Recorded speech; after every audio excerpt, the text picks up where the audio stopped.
3, 2, 1.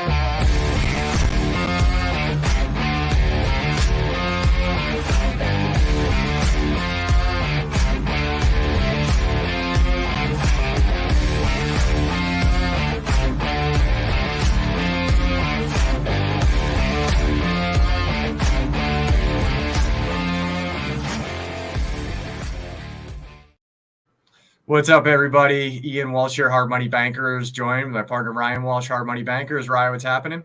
Yo, Ian, there was 2 seconds of live before it kicked off. I thought you told me to wait 2 seconds. It was so close. We'll get it next time. All right. Well, next time we'll get it right.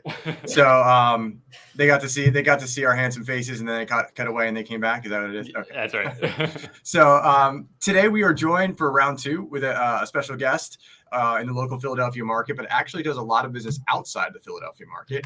Joseph McCabe. Joe, thanks for coming on today. Hey guys, thanks for having me for a second time.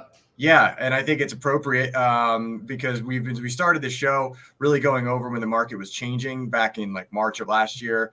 We talked to you the first time, and you were actually just starting to say, hey, there's opportunity out there right now because people are starting to feel this thing. And now you're in the midst of capitalizing on that opportunity right now, as we just spoke before the show. So some of Joe's background, last time as you said, you've been under the Surefire Group, but we didn't essentially put it out there on the show as the Surefire Group. And the reason being is because, you have a great real estate brokerage and title company in the area, but you've expanded quite a bit outside this local market. And a lot of your conglomerates and joint ventures have become under the Surefire Group. Can you expand on like what you've been seeing in the marketplace and like why you have been expanding, particularly in this craziness? Yeah, I think the last time I was on the show, I used the word bloodbath, and I said it was coming. Yeah. And I'm starting to see that happening finally. There's just a huge shakeup. Stocks are plummeting. Banks are getting closed down. There'll be more to come. I think it's going to affect all asset classes. But one of the things that we had done previously, and I know I talked a lot about RE/MAX. We just happen to own a RE/MAX, but we work with real estate brokers, attorneys, and mortgage companies nationwide. So we're in Florida, we're in Texas, we're going into Massachusetts, Maryland. We just signed all of Delaware with RE/MAX Associates. So, what we'll do is go in there and partner with real estate brokers in the typical the joint venture title partnership that everyone is kind of familiar with, especially in the Philadelphia area. But the unique thing is that, and I did this foolishly when I started out because I didn't know to charge a management fee. So we never charged a management fee. So it's a true partnership. So there's no 20% rip off the top to our partners. And then the other unique thing is we also do it for mortgage, and no one does that. There's maybe one other company, and I'm not sure they're really compliant, but they're trying. So, we go right now with every broker, all of our partners. We currently have about 15 or so brokers that we're partnered with. Some are in this area. They're all down 20, 25%. Well, there's not a lot of money left over when you take 25% off the top for the brokerage to begin with. So they're really hurting now, and they're finally looking up and saying, all right, what's my in-house capture rate if they already have a joint venture? And, the mortgage brokers that are renting desks are saying the same thing. Hey, you need to throttle some business our way, but they're hurting. And that's creating a lot of opportunity for us to come in and do what we do best, which is mortgage and title JVs. So when you say hurting, obviously, we've heard some of the statistics since, the beginning of the year. So you have like a 30% fall off nationwide, maybe more than that nationwide. And then, but in RE/MAX traditionally are already your successful brokers and agents typically because they went off on their own to begin with. They didn't have they were independent to begin with. So sure. At a 25% rate, that's probably actually less bloody or less messy than the 35 or 40% national average right now. What do you guys, well, let me ask you this. What do you guys bring to the table with your partners? Like, what do you do? So your partners go, okay, there's a reason to do this now with Joe. Like what's next? Like, what do you guys bring that they couldn't do before? Yeah. So the big thing for the people that don't really know what it is or how much profit there is available in this, from the mortgage broker perspective, at 60 million in revenue, that joint venture would crank off about $1 million in net profit. or 60 million in buy side volume. On the title side, 100 million in buy side volume, you could net about $1 million, ballpark numbers. So those are the numbers you're playing with. We normally keep 51% of that. We don't charge the management fee. The thing we do differently is when we build all of these companies, they're all separate companies, separate license, separate insurance. They're real companies. And we build a retail arm for them. So the brokerage is our launch point. And that's great. But, you know, you don't want one business solely reliant on the other. It's a bad move. So we go out there and we hire someone to actually run outside sales for every single JV we set up. And we kind of use the brokerage as a platform. So that's unique.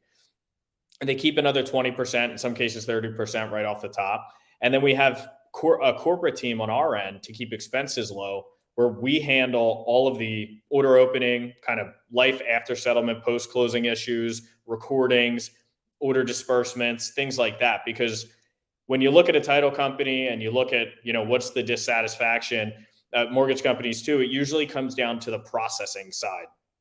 If that processor is bogged down because they're handling either order opening or post-closing, or they're trying to get a payoff from the water department and they're not answering the realtor's phone, that's where the fallout, you know, really begins to happen and people get unhappy. And it's reasonable if they're actually handling all those positions. So what we did was, on top of not taking the management fee, we did something else that at the time people would have been foolish because we had no money, but we centralized all of our operations out of the Langhorne office. So each JV has their own processors that are just focused on the relationship with the mortgage broker, the mortgage lender, and the agents in the transaction. Yeah, it's an interesting model to go about it. I think, you know, it kind of leads us into the next part of, you know, you had sent me a book that you had written, which I think is kind of into, like, I'm thinking of all the back end headaches that this probably comes with. Honestly, like when you're talking about processes and taking over JVs and you're talking about, I'm just thinking like, man, that is a lot of moving parts. And that's not easy. A lot of people think, oh, like it's fun and sexy to take over, or not take over is not the right word, joint venture with a business. But, you know, then you go, okay, that's the honeymoon, and now you got to get into the marriage, and then you have to deal with all the moving parts. So, but you wrote an interesting book here, which I'm going to also not screw up the tech side here and bring this onto the screen. It's called Maintain Your Gear, which for people that don't know, or it's kind of like a military saying, you know, how to be squared away and how to keep your ship tight. And you said I talked to you about it before the show, and you had mentioned that it's basically your training Bible for if somebody wants to learn how you organize the moving parts, how you can be tactical about the marketplace we're in right now. And I guess any marketplace, right? You didn't necessarily write it for this specific marketplace. Does this come into play? Do you use a lot of these concepts in your day-to-day right now as you work with these new companies that you're working with? Yeah, we do. The maintain your gear saying was just a saying that I remember from the military that was usually getting screamed at you when you heard it back then. But at every level of an organization, from, you know, the lowest guy to the general, right? Everyone has a baseline that they have to maintain, because if they don't have their ammo, if they don't have a tourniquet, if they don't have those things, their life is at stake, other people's lives are at stake. And so that foundational piece of the business is like really important. Everyone needs to be squared away. Everyone needs to do their job or the team can't function. And that's every level of the company. So when I had written the book, we initially were going to use it for recruiting. And because a lot of our agents in-house were like, hey, how did you start the healthcare company? How'd you buy the cleaning company? How'd you buy 100 properties? And I would coach people. And I have this problem of where I'll invest a lot of time with people and then they never implement it. And I was like, all right, I can't keep doing this because it's just a waste of energy and it discourages me. So I wrote the book. I ended up meeting a publisher on Ariel Island. With Simon & Schuster, and I jokingly asked him to read the book, and he was like, yeah, I'll read it, I'll check it out. And they offered to publish it in their self-publishing or their self-help section. So it ended up getting published. It was an Amazon bestseller for a couple times now. I don't know how that works, or how some days I'm a bestseller, some days I'm not, but it really is a playbook. It gives you all the details. Like, it's not like a lot of the other books where things are concealed because they want you to buy their coaching program. It's like, if it's in there, it's in there. And if you implement the things I had put in there, feel free to reach out to me and say, hey, I'm stuck. I did what you said. I did what you said in the book. Can't figure it out. Just shoot me an email and we'll jump on a call and I'll walk you through. There's nothing hidden or proprietary for me. That's very cool. Yeah, that's funny how things like that work out too. It's like when that stuff works out, you're like, I think that was supposed to work out that way. That was intended to work out, and I don't believe in coincidences. So I think I'm glad it got out there, and hopefully people could benefit from it. And I agree. Like I used to do a lot of trainings and so forth as well, and you feel like you're kicking your you invest so much emotion of yourself into the training, and then when it doesn't pan out, you're just like, it burns you down a little bit. And I think I came to the conclusion, A, that I don't like doing it, but B, that you can't, either the person is set that way and like that's who they are and they're going to do it, whether it's you giving them the information or somebody else, they're going to find their way, or they're just not, right? You can't make somebody do something that they're just not going to do. And you're just talking on maybe a different wavelength at times. And that's at least what I found. That was my finding. And my experience with that was back I used to train people. This is a long story, but I had like hundreds of people that we would train, and it burned me out. Like it really burned me out in that capacity. And I was just like, but writing a good book is probably a good idea to go about. It almost like puts your, it's like an outlet for your emotions of like what that is. Cause you invest yourself, right? You invest yourself into the people around you. And that's not just like an open-ended statement. It like takes a toll on you at the end of the day, big time. My staff even convinced me to start doing, we hired someone to come in once a month and film me for a few hours. And then they put it on YouTube for me because I refuse to go on social media because it's distracting. But to your point about coaching, I always say that I call it spreadsheeting it. Like, I feel like a lot of realtors, a lot of people in general, business owners will actually try to spreadsheet why they can't do something, how to make the numbers not work. And I have never looked at a deal like that. We'll have brokers, we'll reach out and, they're doing $1 billion in revenue. It's like, or buy side volume. It's like, all right, well, we could probably get you to a point where you're netting $10 million. I don't know. Yeah, but I don't have time. How do you not have time? One, I don't need you to do anything, nor do we really want you to, right? We're the title experts. We'll set everything up. We just need you to sign the operating agreement. But people try almost to convince themselves why not to do things because, it might take away from their lifestyle for a little bit. And a lot of people just aren't willing to suffer in that short term for the long-term gain. And I'm willing to do that all day. So we kind of do that on behalf of our partners. We take on, kind of all the pain. Yeah, I understand what you guys are doing. And that is, you guys are taking on the pain to do that. And it takes a lot of making systems run right on the back end. I've experienced that as well. And when you have a lot of moving parts, it's hard. It's hard. It's really hard. I'm not saying this like I'm not preaching to you. I'm like respecting what you're doing in the fact that it's not easy. Because not only do you have like people that you're working with, and I always have found that I learned later in my career that paying for really good talent is worth it. But also it's like those people are then implementing moving parts and everything's got to work together. And then you probably also have your software systems that everything has to work the same. And then God forbid you have a problem out here. So it's like, there's just a lot moving. Right. And that's the hard part of business, honestly, is but that's where like the foundation I think is set in a business as well. Is like, how good is your business? It comes into the back end. It's, you can hire 1 million salesmen, you can hire whatever, but how good are your processes really? At least that's what I've found over the years. And we always say it's, find a business that matches your personality, because I think what Ian is kind of saying is like, he's done some of that you do, Joseph, and it wasn't a good fit for Ian, but it doesn't mean it's not a good fit for everyone. Like some people will get, and maybe you do, Joseph, maybe you kind of do find energy in what you do. So you find the business that suits your personality and how you get energized. So if you're wondering, what Joseph does, is this going to be good for me? Read his book, right? See what he does. And then like, if you feel like you're reading it and you're like, yeah, this is me, this is what I like to do, then Joseph's somebody you want to reach out to, but everything is not for everyone. Right. So just something to keep in mind. And he's got the military background that comes with its own niche of like characteristics, which is really good. I always say to people, two best people to hire are military and collegiate athletes, because they come with discipline, and then you still have to be good at business and so forth. But like there's a built-in discipline that is just different than you're going to get like, I don't know, local college or something. Yeah, I love the deal making side of it. So I will, and so will anybody on my team, jump into any position. Although that can be a hindrance. Sometimes it has to happen. But my chief of staff was actually a Green Beret, and I just knew. Well, he calls himself a COO. I call him a chief of staff.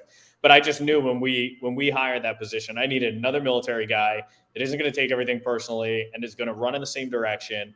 Because the way we operate, whether it was when I started my real estate brokerage, I wasn't even a broker yet. I just bought the franchise and hired a broker. On the healthcare company in 2020, I bought the first one in Lake Jackson, Texas. I like to joke, this isn't necessarily true, but I joke that I don't know if we bill Medicare or Medicaid, and I partially don't. And I think you can get into any business that you want if you're willing to just take that risk, put the right people in place. Like we hired the CEO of the Jewish Federation in Philly to run our non-medical home care division. We took that from the $700,000 it was doing in Lake Jackson, and then through either acquisitions or organic growth, grew to $18 million in revenue, and basically just Pittsburgh and Texas. And we just raised a $30 million fund for that. Now that takes up 2 hours of my week now doing fundraising, but outside of that, I don't do very much on a day-to-day for that business. So, people can put these systems in place. And if it's a business that they're not really energized by, it can become somewhat passive. Nothing's really passive, not even real estate, right? If you're passively doing anything, it's probably going to fail. But there has to be some type of interaction there. But you can hire all of those things away. Just be willing to jump back in and fix it yourself, because, at the end of the day, I've heard people say you can hire people better than you. I don't know about that. I don't know, maybe better, maybe smarter, but I don't think that they'll ever outwork, the owner and the founder of the company. And there's a lot of studies that show when the founder of the company steps out of the way and really gives over the reins, that's when things start crashing. And you see that a lot with, generational businesses. They turn it over to the kids, and all of a sudden, that happened to Title Alliance, one of our partners, all of a sudden things start falling apart. Yeah, I always say a business is a direct reflection of the person that owns it, is what I found. Like literally, it's like a mirror of the person. All their characteristics, everything about them is going to show up in that business. And so when you step away, not only are you handing away like a child, like a part of you, like it feels like a part of you. I know that feeling. Yeah. But you also are now handing it to somebody else who's going to have a different reflection in the mirror, and it just won't be the same. It won't have the same taste. It won't have the same flavor. And clients recognize that and stuff like that. So, but let's talk about what we got going right now in the, so we've had 3 banks shut down this week. That's interesting. What do you think's coming here in the next few months in this marketplace? Do you think you guys will be doing more joint ventures? Do you think you're going to go into growth phase? Do you think there's going to be a banking system in a week? What do you think? So, they've been talking about and introducing this idea of having some type of change in the banking system to be digital. Without getting too much of a conspiracy tin hat theory, I mean, what they're doing kind of makes sense. You can put the hat on. It's safe. Okay. Yeah, we're cool on the show with the hat. Yeah, I mean, it kind of looks like that's what this is about, right? Because if you're able to destabilize the banks, make people, now the government owns them, which is insane. They now control our money. They're going to have the ability to control our currency. They've already got legislation to roll out digital currencies. So I'm a little worried about the actual reasoning behind all of this. I mean, they knew, right? Because the regulators are there. You guys are in the mortgage business. I'm in the mortgage business. I mean, if your minimum net worth is $50,000 and you drop to $49,000 one month, they'll hammer you. So they knew where the holdings were at all these banks, and they aggressively increased the rates anyway, which had to happen. But they tanked treasuries. That's most of what this was. The T-notes is part of what destabilized this. So I think there's something bigger at play. I think it has to do with the digital currency. And I don't think it's over. I don't think we're anywhere near the bottom. I just think that the weakest players have fallen out. And I think we have a long way to go. And people have said, kind of looked at me like I was nuts. But for 2 years, I felt like no real estate deal has really been a great deal. Not one that I'm willing to invest in. And I felt the same way about, just a lot of the stocks and things like that, and the way they can be artificially pumped. I mean, you guys have seen it. It's been wild. So I think for us, brokers, especially like we will work with top teams, right? Like think like a Mike McCabe type team. Like that's the type of team we would have worked with. But we stick to brokers because they've been around for a while, usually more than 10 years. They have a couple hundred agents. It's kind of stable.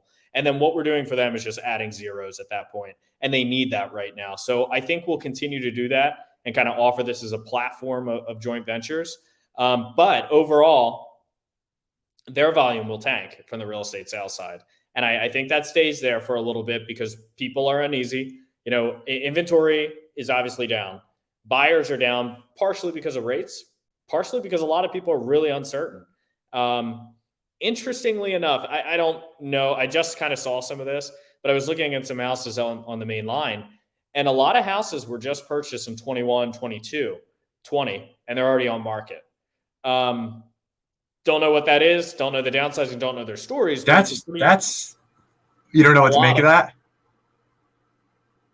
You don't know what to make of that yet, huh? I mean, I can make some assumptions. I think, people got a little foolish, and I think people, thought that this was going to go on forever. And maybe they were in some businesses that strongly benefited from COVID, like testing centers and these companies that get ERTC credits, and all that stuff starting to dry up.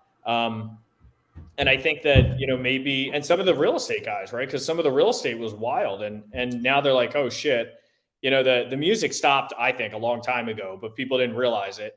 And I think we're starting to see the effects.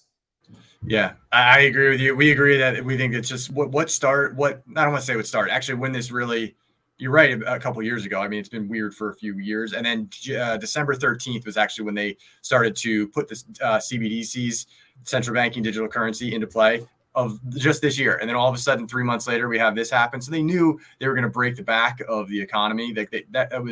And we're saying, the way an analogy I used earlier was, it's like that game where you like fill a jar of water and you can like see over the top and everybody pours a little water in until it just spills over. Yep.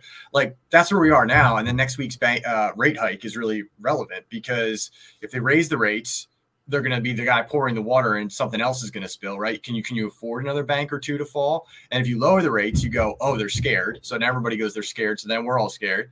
And if you don't do anything, which is what Ryan's betting on, you go, what are they doing? Are they just going to wait a month? Like they're stress testing the economy. I mean, it's an unbelievable design to usher in the central banking digital currency, which I really don't want to deal with. Maybe I'm just being like an old head and just being like that old, maybe that's us being like, remember when your parents used to use cash, like stuff like that, but it doesn't feel good. It kind of feels a little bit like communist China. I mean, if you look at the stats on their tech adoption, it's like, hey, you guys are going to use WeChat or else. We used to not be able to do that in America. Maybe we're heading that way. I think a lot of people are fed up with, even yesterday, the president saying, hey, we're in a good spot. Don't worry about the banking system. It's like, come on, that no one wants to hear that. And what world are we in, right? Frank is already talking about what you just said. They're talking about digital currencies and, maybe that's the way to solve this. It's like, yeah, I'm sure you just thought of that, right? Yeah. Great. Promote the person that said that. I don't know what to make of it. And I don't know how fast it can be done. And, I honestly, it's a really good time to be vested in real estate. We were thinking about this the other day that, I tie up my money in mortgages and stuff like that. And I'm like, I'm glad, like, I'm thinking, where do you put your money in a scenario like this? So like Monday happens and it makes you really think about cash, right? You go, wait, is cash really worth anything? So you're like, I don't know, you're either precious metals, real estate, food, like that. Those are the things you're thinking of. So, especially in like what you're doing, hopefully your clients are, I know you have properties yourself. You're probably thinking that your favorite investment right now are in businesses because like it's like not cash and your real estate. You're not thinking, oh, I'm glad I have a bunch of stocks, right? Like that's not what you're thinking. I'm not thinking that.